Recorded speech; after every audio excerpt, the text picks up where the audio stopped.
उपस्थित सभी भाई एवं बहनों, पहले तो आप लोगों को इश्तिहार के द्वारा सारे चीज सूचित कर दिया गया है।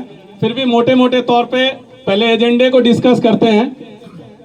फर्स्ट हमारा एजेंडा था रिक्रूटमेंट रूल, जो ऑफिस सुपरिटेंडेंट और स्टेनो ग्रेड 1 बनने के लिए जो प्रमोशन का टाइम था हमारे एग्जिस्टिंग अभी जो है रिक्रूटमेंट रूल्स में 3 इयर्स एंड 5 इयर्स है, जिसको कि ये लोग बढ़ा के 10 साल करने जा रहे हैं। अब आप एक बात बताइए, हमारे पूर्व वक्ताओं ने क्लियर कट बताया कि 10 साल वेट करने के बाद जो है वो 10 साल भी होगा कि नहीं होगा, क्योंकि ये डायरेक्ट रिक्रूट और प्रमोटी के बीच ये रेशियो डिस्ट्रीब्यूट होगा, तो हमारे प्रमोटिव 10 साल में भी बनेंगे कि नहीं बनेंगे, ये आप लोग सोच सकते हैं। इस संदर्भ में जब हमारी मीटिंग, जैसा कि प्रधान जी ने बताया, 16 फरवरी को मीटिंग हुई इन सभी मुद्दों पे, जिसमें प्रोटेक्शन क्लाउज की बात हम लोगों ने पहले से भी की थी और अब भी की है कि जो है आप प्रोटेक्शन क्लाउज, जो इनका कहना था कि जो 10 साल से आरआर नहीं आया है इसलिए प्रोटेक्शन क्लाउज। हमारा इसमें कहना यही था कि जो बच्चा 10 साल पहले 12th में पढ़ रहा था उसको आज आप 10 साल की बात बता रहे हैं।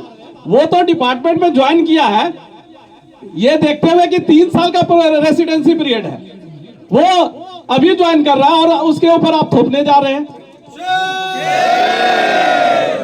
हाईली क्वालिफाइड है सभी, मतलब मिनिमम क्वालिफिकेशन आपको ग्रेजुएशन तो हमारे एमटीएस भाई का भी मिलेगा, जिसका कि जो मांगा जाता है न्यूनतम पात्रता वो 10th या 12th है, लेकिन सभी ग्रेजुएट हैं और भी डिग्रियां हैं उनके पास।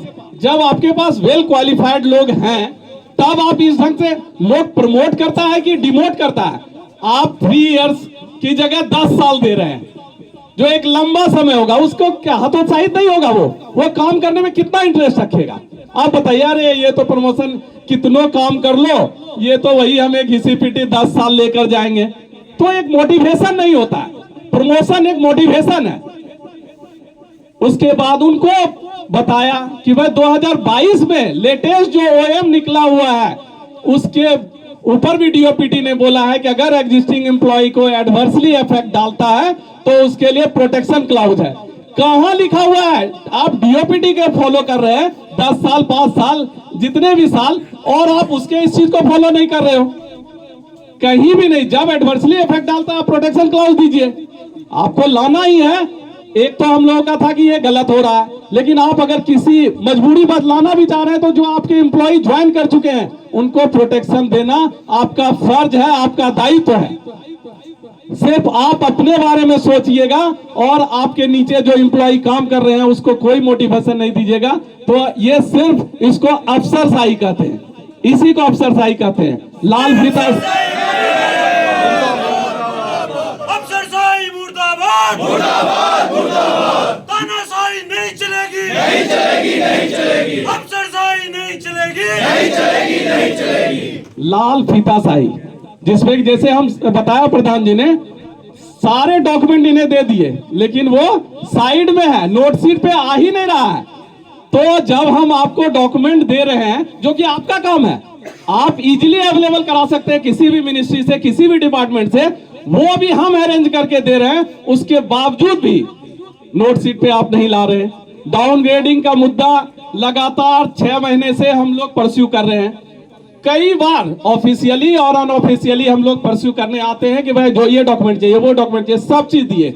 आपको एक लेटेस्ट बता दूं, 5 मंथ पहले इन्होंने बोला कि भाई डिपार्टमेंट ऑफ एक्सपेंडिचर का जो है, ये चूंकि टेम्पररी डाउनग्रेडेशन है, ये भी आपको समझा देता हूं कि जो डाउनग्रेड होंगे पोस्ट, वो जब प्रमोट होगा तो अपना ये पोस्ट लेते हुए जाएगा, ठीक है। तो टेम्पररी डाउनग्रेड, वो कह रहे अपग्रेड कैसे होगा, तो हमने बोला कि ग्रुप सी, वो कह रहे कि ग्रुप बी और ग्रुप सी में कैसे होगा। हमने बोला सीनियर टीए तो ग्रुप सी है, आप group C within group C कर रहे हो।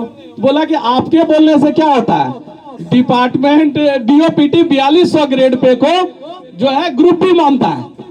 हम उसके बाद डॉक्यूमेंट दिए दूसरे डिपार्टमेंट का कि वहां तो ग्रुप ए से भी जो है बहुत सारे पोस्ट, खाली पोस्टों को डाउनग्रेड किया गया, टेम्पररी डाउनग्रेडेशन।